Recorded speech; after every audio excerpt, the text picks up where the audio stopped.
Hello everyone, welcome to commerce addictions. तो कैसे हो आप सभी लोग। तो आज हम पढ़ने वाले हैं बिजनेस स्टडीज का चैप्टर फर्स्ट का पार्ट 2। तो यार इससे पिछली वीडियोस में हमने क्या किया था, इवोल्यूशन को पढ़ चुके थे और इस वीडियो में हम बिजनेस के फंडामेंटल्स को पढ़ेंगे। ठीक है, तो चलो यार बिना कोई टाइम वेस्ट के स्टार्ट कर देते हैं हमारे नए सेकेंड पार्ट की, जो कि है फंडामेंटल। तो चलो देख लेते हैं कौन कौन से टॉपिक्स इसमें हमें पढ़ने हैं। तो यार इसमें हमें मेनली बस बिजनेस के बारे में पढ़ना है, सब कुछ बिजनेस के बारे में। ठीक है, तो बिजनेस के बारे में सबसे पहले हम उसकी मीनिंग पढ़ेंगे और कैरेक्टरिस्टिक्स पढ़ेंगे। ठीक है, फिर हम देखेंगे कि बिजनेस, प्रोफेशन और एम्प्लॉयमेंट क्या होता है, और फिर उसके बाद ऑब्जेक्टिव ऑफ बिजनेस। और ऑब्जेक्टिव ऑफ बिजनेस 3 टाइप के होंगे, इकोनॉमिक्स, सोशल और रोल ऑफ प्रॉफिट। ठीक है, तो इस वीडियो में हम या ऑब्जेक्टिव तक ही पढ़ते हैं। ठीक है, ये जो 2 टॉपिक रह जाएंगे इसको हम नेक्स्ट वीडियो में कवर करेंगे। ओके, तो चलो बिजनेस के मीनिंग और कैरेक्टरिस्टिक से स्टार्ट करते हैं। तो बिजनेस के मीनिंग और कैरेक्टरिस्टिक को समझने से पहले हमें कुछ बेसिक चीज़ें समझनी पड़ेंगी। ठीक है, और वो बेसिक चीज़ क्या है, तो देखो जितने भी ह्यूमन बींग्स हैं उनको डिफरेंट टाइप की नीड्स होती है ना। उनको बहुत सारी नीड्स होती है, जैसे कि पैसा चाहिए, काम चाहिए, प्रॉब्लम्स है उनको सॉल्व करना है, तो बहुत सारी नीड्स हैं। तो उस नीड्स को पूरा करने के लिए ना उन्हें कोई ना कोई एक्टिविटीज़ को करना पड़ेगा, है ना। जितने भी ह्यूमन हैं तो उनको अपनी नीड्स को पूरा करने के लिए कोई ना कोई एक्टिविटीज़ को करना होता है। ठीक है, तो वो जो एक्टिविटीज़ हैं उनको 2 तरीके से क्लासीफाई किया गया है, एक इकोनॉमिक एक्टिविटी और एक नॉन इकोनॉमिक एक्टिविटी। ठीक है, ह्यूमन अपनी नीड्स को पूरा करने के लिए 2 टाइप की एक्टिविटी करता है, एक इकोनॉमिक और एक non economic.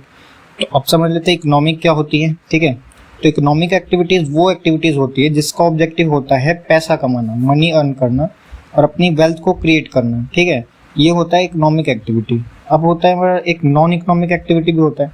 Non economic activity में पैसा इन्वॉल्व नहीं होता, उसमें हमारा एम पैसा कमाना नहीं है। इसमें हमारा एम क्या होता है, अपने सोशल नीड्स को सेटिस्फाई करना, है ना। साइकोलॉजिकल, इमोशनल नीड्स जैसे कि लव, सिंपैथी, पैट्रियटिज्म, है ना। इसमें हम पैसा नहीं देखते। अगर हमें किसी से लगाव हो रहा है, लव हो रहा है, या हम किसी के लिए हेल्पफुल है, सिंपैथी दिखा रहे हैं, अपने देश से प्रेम कर रहे हैं, तो ये सब कुछ के लिए हम पैसा नहीं ले रहे हैं। ठीक है, और इकोनॉमिक एक्टिविटीज़ में हम क्या करते हैं, मनी अर्न करते हैं। तो ये बेसिक चीज़ें आपको पता होनी चाहिए, तभी आप बिजनेस को अच्छे से समझ पाओगे। ठीक है, अब इकोनॉमिक्स और नॉन इकोनॉमिक एक्टिविटी मैंने आपको समझा दिया, लेकिन एग्जाम में डायरेक्ट क्वेश्चन नहीं आता, उसमें डिफरेंस पूछ सकता है। तो एक बार इसका डिफरेंस पढ़ लेते हैं अच्छे से। ठीक है, तो जो इकोनॉमिक्स और नॉन इकोनॉमिक एक्टिविटी है उसके, अच्छा मैं एक बात बताता हूँ आपको कि जो बिजनेस स्टडीज़ में क्वेश्चन आते हैं ना, वो इसमें डिफरेंस के क्वेश्चन इस टाइप के आते हैं कि आपको बेसिक बता देगा यहाँ पे कि बेसिक, इसके बेसिस पे इसका डिफरेंस बताओ। ठीक है, मीनिंग के बेसिस पे, ऑब्जेक्टिव के बेसिस पे, इस टाइप का आपको लिखा होता है एग्जाम में। तो आपको ये चीज़ें पढ़नी पड़ेंगी, भले आपको इकोनॉमिक्स, नॉन इकोनॉमिक्स पहले से ही पता हो, लेकिन अगर आपको इसके बेसिस पे नहीं पता तो आप फिर मार्क्स नहीं मिलते हैं। तो इसीलिए इसको पढ़ना जरूरी है, तो पढ़ते हैं। तो इकोनॉमिक्स में होता है those activities whose objective is to earn money and to create wealth. तो इकोनॉमिक का ये मीनिंग है कि हम क्या करते हैं, हमारा ऑब्जेक्टिव होना चाहिए मनी को अर्न करना और अपनी वेल्थ को क्रिएट करना, है ना। Non economic activities those activities whose aim is not to earn money, जिसका एम मनी अर्न करना नहीं है ना। इसका एम क्या होता है, अपनी नीड्स को सेटिस्फाई करना। ठीक है, साइकोलॉजिकल या इमोशनल नीड्स को, जैसे कि हमने देखा था लव, सिंपैथी, पैट्रियटिज्म।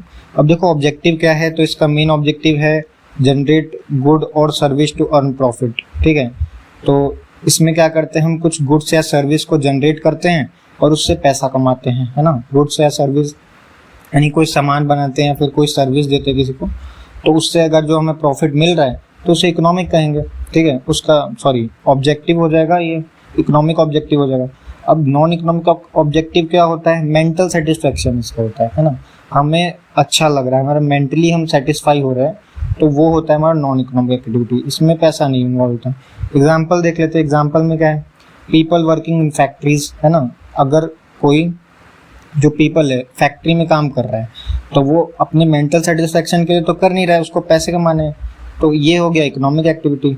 और एक नॉन इकोनॉमिक में जैसे कि जो हाउस वाइफ होती हैं, है ना, जैसे कि हमारी मदर है, वो हमारे लिए खाना बनाती है, तो क्या वो हमसे पैसे मांग जाती है? नहीं, उनको मेंटल सेटिस्फेक्शन मिलता है, ठीक है। तो ये एक नॉन इकोनॉमिक एक्टिविटीज हो गई, ठीक है।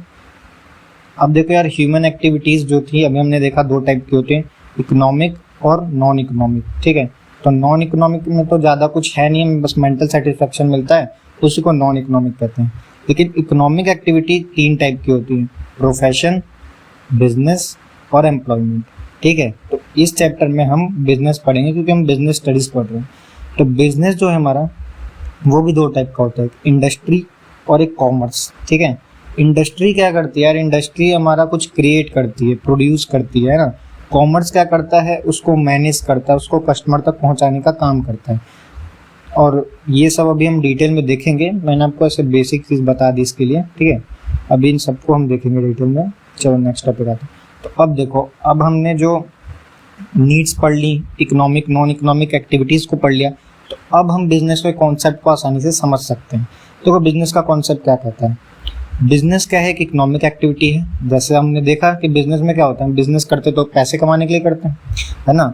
तो बिजनेस एक इकोनॉमिक एक्टिविटी है जिसमें क्या होता है, प्रोडक्शन इन्वॉल्व होता है, परचेस इन्वॉल्व होता है, सेल इन्वॉल्व होता है और डिस्ट्रीब्यूशन ऑफ गुड्स होता है। तो बिजनेस क्या है, एक इकोनॉमिक एक्टिविटी जिसमें हम प्रोडक्शन करें, परचेज करें, सेल करें और डिस्ट्रीब्यूट करें गुड्स को और सर्विस को with purpose of earning projects, ठीक है। पर्पस क्या है इसमें, हमारा अर्निंग करना, पैसा कमाना, ठीक है, through the satisfaction of human needs. और इसमें हम क्या पैसे फ्री में थोड़ी मिलेंगे, हमें क्या करना होगा, ह्यूमन की नीड्स को सेटिस्फाई करना होगा, तभी तो कोई पैसे देगा ना। आप किसी की बिजनेस में क्या होता है कि आप किसी न किसी को प्रॉब्लम सॉल्व कर रहे होते हो, उसको जैसे कि हम कुछ ना कुछ सॉल्व कर रहे तो सोसाइटी की, तभी तो हमें पैसे अर्न कर रहे होते हैं, ठीक है। फ्री में पैसे थोड़ी मिलते हैं, हमें कोई काम करना पड़ता है। तो इसके कैरेक्टरिस्टिक्स देख लेते हैं अब, ठीक है। ये इंपॉर्टेंट है, आ सकता है एग्जाम में, इसको लिख लेना। तो पहला कैरेक्टरिस्टिक क्या है, इकोनॉमिक एक्टिविटी है बिजनेस, ठीक है। दूसरा है इसमें प्रोडक्शन इन्वॉल्व है, ठीक है, गुड्स एंड सर्विसेज का। फिर सेल होता है, इसमें सेल और exchange of goods and service होता है, यानी कि हम सामान को बेचते हैं या खरीदते हैं, ठीक है। Dealing in goods and service on a regular basis. तो यार बिजनेस जो होता है ना, वो रेगुलर बेसिस पे डील करता है। ऐसा नहीं कि आज हमने बिजनेस की, आज एक दिन के लिए बिजनेस किया और उसे बिजनेस कह दिया, ऐसा नहीं होता। हम डेली रेगुलर बेसिस पे अगर वो काम करते तो ही बिजनेस कहलाएगा, ठीक है। फिर प्रॉफिट अर्निंग, तो बिजनेस का मेन मोटिव होता है प्रॉफिट अर्न करना। अनसर्टेनिटी ऑफ रिटर्न, तो यार बिजनेस जो है उसमें कोई पक्का नहीं होता कि आपको इतने पैसे मिलने वाले हैं, है ना। आपको प्रॉफिट ही होगा, आगे चल के लॉस भी हो सकता है। अनसर्टेनिटी का मतलब हमें कुछ पता नहीं कि आगे चल के क्या हो सकता है, ठीक है, लॉस भी हो सकता है। तो इसीलिए इसको अनसर्टेनिटी ऑफ रिटर्न कहते हैं। हो सकता है कि आपको लॉस मिल जाए, प्रॉफिट ना मिले, या फिर प्रॉफिट भी मिल सकता है। तो अनसर्टेन है बिजनेस, इसका मतलब यही था। एलिमेंट ऑफ रिस्क, तो यार बिजनेस अगर अनसर्टेन है तो उसी की वजह से हमारा रिस्क क्रिएट होता है बिजनेस में। रिस्क का मतलब होता है कि आपको एक नेगेटिव थॉट भी लेके चलना पड़ेगा, है ना। आपको एक चीज सोच के चलनी पड़ेगी पहले से ही कि यार ये भी हो सकता है ना। जैसे आप बिजनेस कर रहे हो तो आपको ये पता होना चाहिए कि आपको लॉस भी हो सकता है, तो वो रिस्क कहलाता है, ठीक है। नेक्स्ट देखो, अब नेक्स्ट टॉपिक है हमारा। तो यार जो इकोनॉमिक एक्टिविटी थी तीन टाइप की होती है ना। अगर आप कुछ पैसा कमाना चाहते हो तो आपके पास तीन रास्ते हैं, या तो आप बिजनेस कर लो, या तो आप अपने प्रोफेशन को फॉलो करो, या तो आप एम्प्लॉयमेंट यानी किसी कंपनी में एम्प्लॉय बन जाओ। ये तीन ऑप्शन होते हैं आपके पास, है ना। तीनों ऑप्शन में से आप किसी को भी चूज करोगे तो आप पैसे अर्न कर सकते हो, ठीक है। तो इसका कॉन्सेप्ट देखते हैं। तो बिजनेस क्या होता है, अभी हमने देखा, रेफर इकोनॉमिक एक्टिविटी है जिसमें सेल परचेज इन्वॉल्व होता है ना। गुड्स एंड सर्विस का ऑब्जेक्टिव है अर्निंग मनी, ठीक है। तो ये हम देख चुके हैं। प्रोफेशन क्या होता है, प्रोफेशन को समझो ध्यान से। It include those activities which require special knowledge be skills in the occupation. तो यार प्रोफेशन में हमें स्पेशल नॉलेज चाहिए, हमें पढ़ना पड़ेगा। अगर हमें प्रोफेशन करना है ना, जैसे हमें डॉक्टर बनना है, इंजीनियर बनना है, लॉयर बनना है, तो उसके लिए हमें पढ़ना पड़ेगा। बिना पढ़ाई के आप नहीं बन सकते हो, जबकि बिजनेस में नहीं होता। बिजनेस में आपको पढ़ना जरूरी नहीं है, स्पेशल नॉलेज जरूरी नहीं होता। आपको प्रोफेशन में स्किल्स भी चाहिए, आप पढ़ाई करके फिर स्किल्स भी सीखो, फिर जाके आप प्रोफेशन में जाओगे, ठीक है। लेकिन बिजनेस में ये सब चीज़ें नहीं चाहिए होती हैं। एम्प्लॉयमेंट क्या होता है, तो किसी दूसरे के लिए काम करना, किसी दूसरी कंपनी में जा करके आप वर्क कर रहे हो तो उसे ही एम्प्लॉयमेंट कहा जाता है, ये सबको पता है। आप उसके लिए वर्क करते हो तो आपको रेम्यूनरेशन यानी सैलरी, वेजेस, जो भी दिहाड़ी होता है वो सब मिलता है आपको रिटर्न में, ठीक है। तो एम्प्लॉयमेंट ये हो गया। अच्छा, इसका एग्जाम्पल देख लेते हैं। जैसे कि बिजनेस में फिशिंग करना, ये एक बिजनेस ही हुआ। फिशिंग करते हो फिर उसको बेचते हो मार्केट में जाकर के, गुड्स को मैन्युफैक्चर करना, है ना, कोई सामान बना रहे हो, माइनिंग करना, जो हम माइन करके ऑयल पेट्रोल ये सब निकालते हैं, प्रोड्यूसिंग और सेलिंग ऑफ इलेक्ट्रॉनिक गुड्स को प्रोड्यूस कर रहे हो, सेल कर रहे हो, बैंकिंग, ये भी एक हमारा क्या है, बिजनेस है, जैसे कि बैंक करते हैं, ठीक है। प्रोफेशन में होता है मेडिकल में, जैसे कि डॉक्टर, जो डॉक्टर होता है वो प्रोफेशन होता है, लेकिन अगर डॉक्टर किसी हॉस्पिटल में जाके काम कर रहा है तो वो एम्प्लॉई कहलाएगा, ठीक है। किसी दूसरे के हॉस्पिटल में काम कर रहा है तो वो एक एम्प्लॉई है, लेकिन अगर उसका खुद का है तो वो प्रोफेशन हो गया मेडिकल। लीगल लॉयर जो होता है वो प्रोफेशन है। अकाउंटेंसी में सीए, जो अब कॉमर्स के बच्चे ज़्यादातर क्या चूज करते हैं, सीए बनना, है ना, ये बिजनेस के ट्रांजैक्शंस को मैनेज करता है, ठीक है। तो सीए के लिए भी मेरा प्रोफेशन होता है। एम्प्लॉयमेंट में वर्कर होता है ना, कोई वर्कर, एम्प्लॉई होता है, सेल्समैन होता है, ये सब वर्कर है, किसी कंपनी में जाकर के काम कर रहे होते हैं, ठीक है।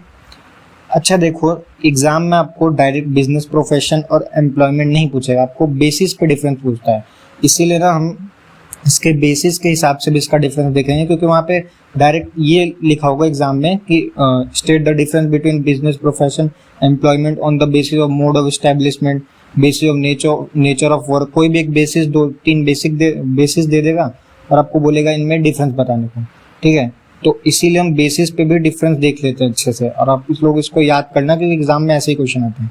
तो पहला बेसिस है मोड ऑफ एस्टेब्लिशमेंट, ठीक है। तो एस्टेब्लिशमेंट मोड क्या है बिजनेस का, starts after completing some legal formalities it needed. तो यार बिजनेस को स्टार्ट करने के लिए आपको थोड़ी लीगल फॉर्मेलिटीज करनी होती है और फिर आप बिजनेस स्टार्ट कर सकते हो। प्रोफेशन में क्या होता है, membership of a professional body and certificate practice required. इसमें आपको एक प्रोफेशनल मेंबरशिप लेनी पड़ेगी, आपको पढ़ना पड़ेगा, एग्जाम क्लियर करना पड़ेगा, तब प्रोफेशन स्टार्ट होता है। एम्प्लॉयमेंट में क्या होता है, start after getting appointment letter. तो जैसे ही आपको किसी कंपनी से अपॉइंटमेंट लेटर मिल जाएगा कि आप एलिजिबल हो, जॉब आपको प्रोवाइड कर दी गई, आप एम्प्लॉयमेंट स्टार्ट कर सकते हो। दूसरा बेसिस है नेचर ऑफ वर्क। तो इसका वर्क कैसा है, it involve buying and selling. तो बिजनेस में हमें करना क्या होता है, बिजनेस में क्या करना होता है, इट इन्वॉल्व बाई, है ना, बाई करना, सेल करना, खरीदना और बेचना गुड्स और सर्विस को, पब्लिक को। प्रोफेशन में होता है personalise service to expert nature. अपनी पर्सनलाइज सर्विस दोगे, आपका खुद का कुछ होगा, है ना, आप जिसमें भी एक्सपर्ट हो वो सर्विस आप पब्लिक को देते हो, वो प्रोफेशन हो गया। एम्प्लॉयमेंट में होता है कि अपने मालिक के लिए काम करना, work allotted by the employer. जो भी आपका एम्प्लॉयर है वो आपको वर्क देगा और आप उसके अकॉर्डिंग काम करोगे। क्वालिफिकेशन क्या होती है, तो यार बिजनेस करने के लिए हमें कोई भी मिनिमम क्वालिफिकेशन नहीं चाहिए। आप बिल्कुल भी नहीं पढ़े हो तो भी आप बिजनेस कर सकते हो, ठीक है।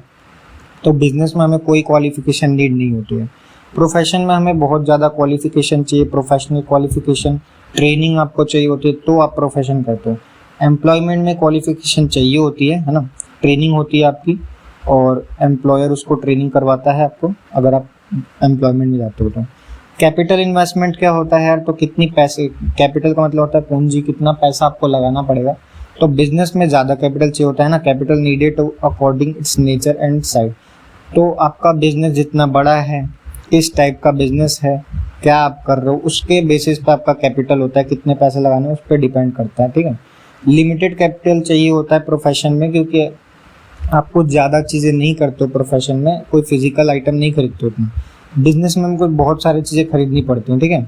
प्रोफेशन में हमें नहीं चाहिए होता है। एम्प्लॉयमेंट में कैपिटल रिक्वायर्ड नहीं होता, हमें कोई पूंजी लगाने की ज़रूरत नहीं है, हमें सिर्फ क्या करना होता है, जा करके अपने बॉस के लिए, अपने मालिक के लिए काम करना होता है, वो हमें सैलरी देगा, ठीक है। रिवॉर्ड रिटर्न क्या मिलता है, तो यार कोई अगर बिजनेस है, बिजनेसमैन है, तो उसको रिटर्न में उसको मिलेगा प्रॉफिट, ठीक है। और अगर कोई क्या थे प्रोफेशन में, तो उसको प्रोफेशनल फीस मिलती है। आप किसी को सर्विस प्रोवाइड करोगे तो आप उससे फीस लेते हो, ठीक है। फिर जो एम्प्लॉयमेंट है उसको सैलरी या वेजेस मिलती है। सैलरी एक मंथली बेसिस पे होता है तो उसे सैलरी कहते हैं, अगर डेली बेसिस पे आपको पैसे मिले तो वो वेजेस हो जाता है, ठीक है। अच्छा, और 3 है। तो यार देखो रिस्क क्या होता है, तो बिजनेस में बहुत ज़्यादा रिस्क होता है, क्योंकि बिजनेस में आपको फिक्स नहीं है कि आपको प्रॉफिट हो, आपको पैसा मिलेगा ही मिलेगा, लॉसेस भी हो सकते हैं, इसमें ज़्यादा रिस्क है। इसमें कम रिस्क होता है क्योंकि आप प्रोफेशनल हो, आप पे सब लोग विश्वास करेंगे और आपसे सर्विसेज लेंगे, ठीक है। जबकि जो हमारा एम्प्लॉयमेंट, इसमें कोई रिस्क नहीं है उसका। आप अगर एम्प्लॉय हो किसी कंपनी में, तो वो कंपनी चले या ना चले, आपको तो सैलरी देनी पड़ेगी उसे, है ना, आपको सैलरी मिलती है, ठीक है। नेक्स्ट है कोड ऑफ कंडक्ट। तो यार कोड ऑफ कंडक्ट क्या होता है, देखो तो अगर आप किसी भी चीज़ में जाना चाहते हो तो जब आपको एग्जाम देना पड़ेगा उसके लिए और एक स्पेशल प्रोसीजर होता है उसको फॉलो अप करना पड़ेगा, तो उसे कोड ऑफ कंडक्ट कहेंगे। तो बिजनेस में कोई कोड ऑफ कंडक्ट नहीं है, आपको कोई एग्जाम नहीं देना होता है, ठीक है। जबकि प्रोफेशनल में आप कोड ऑफ कंडक्ट है, फॉलो किया जाता है प्रोफेशन में, ठीक है। आप क्या करोगे, जाके के एग्ज़ाम देते हो, पास होगे तभी जा करके आप क्या होगा, प्रोफेशन फॉलो कर पाओगे। जैसे कि अगर सीए बनना चाहते हो तो आपको सीए का एग्ज़ाम देना पड़ेगा, तभी आप प्रोफेशनल कहलाओगे, ठीक है, तभी आप सीए बन पाओगे, उससे पहले नहीं। नेक्स्ट है हमारा एम्प्लॉयमेंट में क्या होता है, term and condition of service contract. तो इसमें यार कोड ऑफ कंडक्ट पूरी तरीके से नहीं फॉलो होता है, मतलब कि फॉलो किया जाता है, कुछ टर्म और कंडीशंस होती हैं, तो जिस भी कंपनी में आप काम कर रहे हो तो उसके हिसाब से इसमें काम होता है, ठीक है। Transfer of interest. तो यार देखो ट्रांसफर ऑफ इंटरेस्ट का मतलब क्या है कि आप अपने इंटरेस्ट को बदल सकते हो, नहीं बदल सकते हो। तो अगर कोई बिजनेस कर रहा है तो उसमें पॉसिबल होता है कुछ फॉर्मेलिटीज करने के बाद अपने इंटरेस्ट को बदल सकते हो। यानी कि अगर आप अभी इलेक्ट्रॉनिक गुड्स बना रहे हो, उसमें आप कुछ और भी बिजनेस कर सकते हो, आपका इंटरेस्ट चेंज हो गया तो आप किसी और भी बिजनेस को कर सकते हो, आपका इंटरेस्ट चेंज हो गया तो। लेकिन प्रोफेशन में नॉट पॉसिबल। ऐसा नहीं है कि अभी आप डॉक्टर हो और फिर आपका इंटरेस्ट चेंज हो गया और कल आप सोच रहे हो कि मैं लॉयर बन जाऊँ, तो ऐसा थोड़ी हो सकता है, ठीक है। तो इसमें ट्रांसफर ऑफ इंटरेस्ट फॉलो नहीं होगा, और ना ही तो एम्प्लॉयमेंट में ट्रांसफर ऑफ इंटरेस्ट फॉलो होगा, क्योंकि आप एक चीज़ में एक्सपर्ट हो चुके हो। अब आप बार बार चेंज नहीं कर सकते उस चीज़ को, है ना। आप जहाँ पे काम कर रहे हो तो आप अपनी कंपनी बार बार चेंज नहीं कर सकते हो, ठीक है। तो इसमें आप इंटरेस्ट को ट्रांसफर नहीं कर सकते हो, बिजनेस में कर सकते हैं, ठीक। तो नेक्स्ट टॉपिक है यार ऑब्जेक्टिव ऑफ बिजनेस, यानी कि बिजनेस का ऑब्जेक्टिव क्या है, क्यों बिजनेस किया जाता है, क्या ऑब्जेक्टिव्स है, ये पढ़ना है हमें। तो बिजनेस के दो ऑब्जेक्टिव होते हैं, इकोनॉमिक और सोशल, ठीक है। तो इकोनॉमिक ऑब्जेक्टिव में क्या क्या है, अर्निंग प्रॉफिट, प्रॉफिट अर्न करना, मार्केट स्टैंडिंग, मार्केट में बने रहना, इनोवेशन, नए प्रोडक्ट को लॉन्च करना, नए तरीके से बनाना, टेक्नोलॉजी लाना, optimum utilisation of resources, resources को अच्छे से यूटिलाइज करना, प्रोडक्टिविटी को बढ़ाना, ठीक है। सोशल ऑब्जेक्टिव में आता है, सोशल ऑब्जेक्टिव का मतलब आता है सोसाइटी के लिए अगर हम कोई काम कर रहे हैं तो वो सोशल ऑब्जेक्टिव कहेंगे। जैसे कि quality of goods and service eight fair price, जो हमारी गुड्स और सर्विस का प्राइस है उसको एक फेयर अच्छे दाम पर बेचो, उसको क्वालिटी अच्छी रखो, एंटी सोशल एक्टिविटीज़ को अवॉइड करो। एम्प्लॉयमेंट जनरेशन, यानी कि देखो यार बहुत सारे लोगों को एम्प्लॉयमेंट चाहिए होता है, बहुत सारे लोगों को एम्प्लॉयमेंट चाहिए होता है, तो अगर आपके बिजनेस से एम्प्लॉयमेंट जनरेट हो रहा है तो बहुत अच्छी बात है ना। एम्प्लॉय वेलफेयर, तो देखो यार एक चीज़ आप समझो यहाँ पे ध्यान से कि सोशल ऑब्जेक्टिव में सोसाइटी में हमारे एम्प्लॉय भी आते हैं बिजनेस के एम्प्लॉय का मतलब ये नहीं कि इकोनॉमिक ऑब्जेक्टिव में आएगा, उसका पर्सनल है, एम्प्लॉय भी हमारा एक सोशल है। तो एम्प्लॉय का वेलफेयर करना, उसको चेक करना कि उसकी ग्रोथ हो रही है या नहीं हो रही, कम्युनिटी सर्विस प्रोवाइड करना, और भी बहुत सारी चीज़ें प्रोवाइड करनी होती है ताकि आप क्या कर सको, अपनी इमेज बिजनेस को और अच्छा बना सको। तो अभी इन सबको हम डिटेल में देखेंगे। देखो पहला क्या था हमारा, अर्निंग प्रॉफिट। अर्निंग प्रॉफिट का मतलब क्या होता है, तो प्रॉफिट का मतलब अगर हम देखें कि प्रॉफिट होता क्या है, तो प्रॉफिट का मतलब होता है कि mean excess of income over the expenditure. आपके एक्सपेंडिचर से अगर इनकम ज़्यादा है तो उसे प्रॉफिट कहा जाएगा, यानी कि आपके खर्चे से आपकी इनकम ज़्यादा हो रही है, खर्चा आप कम कर रहे हो और इनकम उससे ज़्यादा आ रही है, तो उसे कहा जाएगा profit. The foremost and prime objective of every businessman is to earn profit. सबसे पहला ऑब्जेक्टिव यही है किसी भी बिजनेसमैन का कि वो अपने प्रॉफिट को अर्न करे, ठीक है। A business can not serve without earning profit. अगर आपका बिजनेस प्रॉफिट नहीं कमा रहा है ना तो आपका बिजनेस सर्वाइव नहीं कर पाएगा, है ना। अगर मान लो आप प्रॉफिट नहीं कमा रहे हो तो फिर आप कैसे बिजनेस को चला पाओगे, ठीक है। तो सर्वाइवल के लिए, ग्रोथ के लिए, बिजनेस को एक्सपेंड करने के लिए और बढ़ाने के लिए प्रॉफिट जरूरी है, ठीक है। मार्केट स्टैंडिंग, अब देखो यार अगर आप अपना बिजनेस कर रहे हो तो आपको क्या करना है, मार्केट में टिक के रहना पड़ेगा, अपने कस्टमर क्रिएट करने पड़ेंगे, ठीक है। तो business can survive for a longer period only if is able to capture a big share in the market and has market standing. तो जब बिजनेस को अगर ज़्यादा पीरियड तक सर्वाइव करना है, ज़्यादा दिन तक बिजनेस करना है, तो आपको क्या करना पड़ेगा, अपने कस्टमर की वैल्यू करनी पड़ेगी, है ना। तभी ये पॉसिबल है कि आप मार्केट में स्टैंड कर पाओ। Is possible only when business provide goods and services to satisfy the needs and wants of customer. Customer के नीड्स और वांट्स को अच्छे से सेटिस्फाई करो, उनको पूरा सेटिस्फैक्शन मिले, आप ये श्योर रहो, ठीक है। तभी आप क्या होगे, बिजनेस को अच्छे से कर पाओगे। नेक्स्ट हमारा इनोवेशन। तो यार बिजनेस में क्या होता है कि इनोवेशन भी लाना होता है। इनोवेशन मीन होता है नए प्रोडक्ट को लॉन्च करो, कुछ नए फीचर्स लाओ, नई टेक्नोलॉजी लाओ, तो उसे इनोवेशन कहा जाता है। अगर आप ये करते हो तो आपका बिजनेस ज़्यादा इम्प्रूव होता है, ठीक है।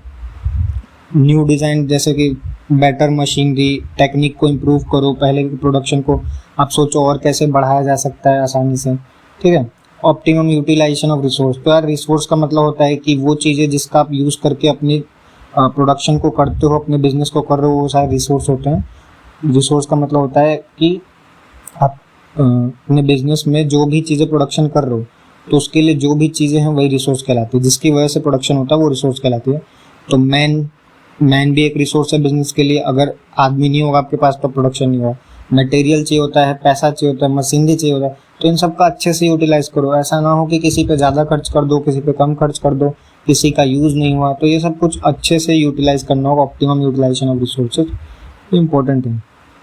Improving productivity. तो यार अपनी प्रोडक्टिविटी को बढ़ाओ, ठीक है। Use of major of efficiency, यानी कि अपनी काम को करने के लिए अच्छे से करो। Every business enterprise must aim at greater productivity to ensure continuous survival and growth. तो अगर आप प्रोडक्टिविटी बढ़ाओगे तो आपका सर्वाइवल और ग्रोथ ज़्यादा होगा। This objective can be achieve by reducing wastage. अब इसको कैसे अचीव कर सकते हैं? वेस्टेज रिड्यूस कर दो, है ना। एफिशिएंट यूज़ करो मशीन का। एफिशिएंट मतलब कि टाइम पर, और एफिशिएंसी मतलब होता है वही एफिशिएंट मतलब होता है कि आप कम कॉस्ट में टाइम पर अच्छे से सारी चीज़ को यूज़ कर पाओ, है ना। Equipment, human resource, money etcetera, इन सबको अच्छे से यूज़ कर पाओ। नेक्स्ट है यार सोशल ऑब्जेक्टिव। तो सोशल ऑब्जेक्टिव में क्या है? पहला क्या था? Quality goods and services at fair price. तो क्वालिटी गुड्स और सर्विसेज प्रोवाइड करना है आपको, है ना। गुड्स और service. The first social objective of business to provide better quality product. Better quality के प्रोडक्ट आपको प्रोवाइड करने पड़ेंगे रीजनेबल प्राइस पे। प्राइस चाहिए उसका, प्रॉपर क्वांटिटी हो, कंटिन्यूस बेसिस टू कंज्यूमर। और ये हमेशा करते रहना है, ये ना कि आज हमने किया और कल ये सब भूल गए, ठीक है। तो क्वालिटी प्रोडक्ट कैसे चेक होता है यार? तो उस पर मार्क लगा होता है ना प्रोडक्ट्स पे। जैसे कि इलेक्ट्रिकल गुड्स हैं तो उस पर एक ISI मार्क लगा होता है, जिसकी वजह से आप पता कर सकते हो कि ये क्वालिटी प्रोडक्ट है या नहीं है, ठीक है। तो बिजनेस को क्वालिटी प्रोडक्ट ही प्रोवाइड करना चाहिए। FPO मार्क होता है फूड प्रोडक्ट पे। फूड प्रोडक्ट आप कुछ भी खाने के लिए खरीदोगे तो उस पर FPO मार्क लगा होता है। हॉल मार्क होता है ज्वेलरीज पे। अगर आप ज्वेलरीज खरीदते हो तो उस पर हॉल मार्क होता है। Avoidance of anti social and fair trade practices. देखो, जो भी हमारा एंटी सोशल है, यानी कि सोसाइटी के अगेंस्ट है, उसको मत करो। जैसे कि ब्लैक मार्केटिंग, अडल्ट्रेशन, ये सब चीज़ें नहीं करनी होती, ये एंटी सोशल होता है। तो एंटी सोशल को आप अगर करोगे तो आपका बिजनेस नहीं बढ़ेगा, ठीक है।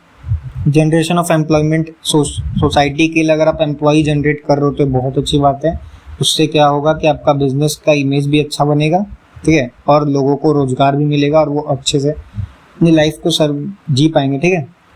और आजकल बहुत ज़्यादा एम्प्लॉयमेंट में कमी देखी जा रही है ना, अब क्योंकि स्किल्स नहीं है लोगों के पास। तो अगर आप एम्प्लॉयमेंट जनरेट करते हो तो ये बहुत अच्छी बात है। बिजनेस का ही सोशल ऑब्जेक्टिव होता है, ठीक है। Handicap and disable people should be given extra care.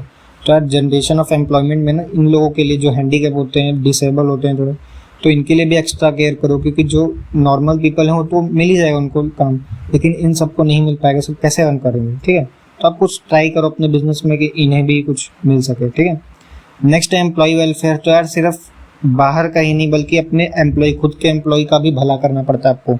उनको वैल्यू देनी पड़ती है, उनका कॉन्ट्रीब्यूशन देखना होता है। अगर आप वैल्यू दोगे तभी आपका बिजनेस बढ़ेगा। एम्प्लॉय क्या होता है? एक एसेट होता है बिजनेस का। अगर आप उस पर ध्यान दोगे तभी आपका बिजनेस क्या होगा, अच्छे से सक्सेस मिलेगी बिजनेस को, ठीक है। एम्प्लॉय में क्या होता है कि फेयर वेजेस, उसको अच्छे से सैलरी दो, वेजेस दो, फैसिलिटीज़ दो, उसकी हाउसिंग का फैसिलिटी दो, मेडिकल दो, एंटरटेनमेंट भी कराओ उसका, सिर्फ काम ही मत कराओ कि बस काम ही करता रहे, ठीक है। Such welfare facilities help to improve physical and mental health of employ. तो यार उसका फिजिकल हेल्थ भी इम्प्रूव होगा, मेंटल हेल्थ भी इम्प्रूव होगा, जिससे वो आपके बिजनेस में और अच्छे से काम कर पाएगा, आपका बिजनेस बढ़ेगा। कम्युनिटी सर्विस क्या होती है यार?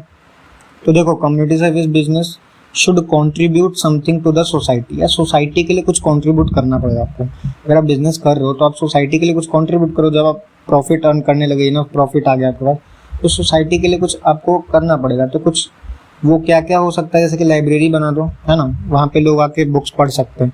डिस्पेंसरी बना दो, लोग दवा ले सकते हैं। एजुकेशनल इंस्टीट्यूशंस बना दो, लोग पढ़ाई कर सकते हैं। ये सब क्या होता है कि लोगों के लिए वेलफेयर करना, ठीक है। Are certain contribution which a business can make and help in the development of community. Community को बनाता है इसमें, ठीक है। तो बहुत इजी था यार ये चैप्टर बिजनेस का। आप ये सब चीज़ें पहले से भी जानते हो, बस इसमें एक हेडिंग दे दी होती है और उसमें लिखा होता है। बाकी ये सब हमें पता होता है कि बिजनेस क्या है, एम्प्लॉय क्या है, ये हमें पता होता है, ठीक है। बस आपको एक हेडिंग से याद करना है अब इसको, ठीक है। नेक्स्ट तो यार अब यहीं तक ख़त्म करते हैं। Thanks for watching. नेक्स्ट हमारा इसमें अभी 2 टॉपिक और रह गए हैं, इंडस्ट्री, कॉमर्स और बिजनेस रिस्क। शायद एक और टॉपिक रह गया, एक सेकेंड। हाँ, एक role of profit in business था, तो वो हम नेक्स्ट वीडियो में कर लेंगे। तो 3 टॉपिक रह गए, role of profit in business, industry, commerce और बिजनेस रिस्क। इसको हम नेक्स्ट वीडियो में करेंगे, क्योंकि अगर मैं एक ही दिन में इतना सब कुछ कराऊंगा एक ही वीडियो में तो आपको वो समझ नहीं आएगा और आप लोग उसको याद भी नहीं कर पाओगे। तो अगर हम कम कम ही पढ़ेंगे दिन में तो आसानी से आप इसको कर सकते हो। तो यार अगर आपको समझ में आओ तो लाइक कर दो, सब्सक्राइब कर लो, ताकि आगे ऐसे ही पढ़ते रहो। और सोसाइटी बोल, ठीक है। तो तब तक के लिए बाय बाय, नेक्स्ट वीडियो में मिलते हैं। ओके।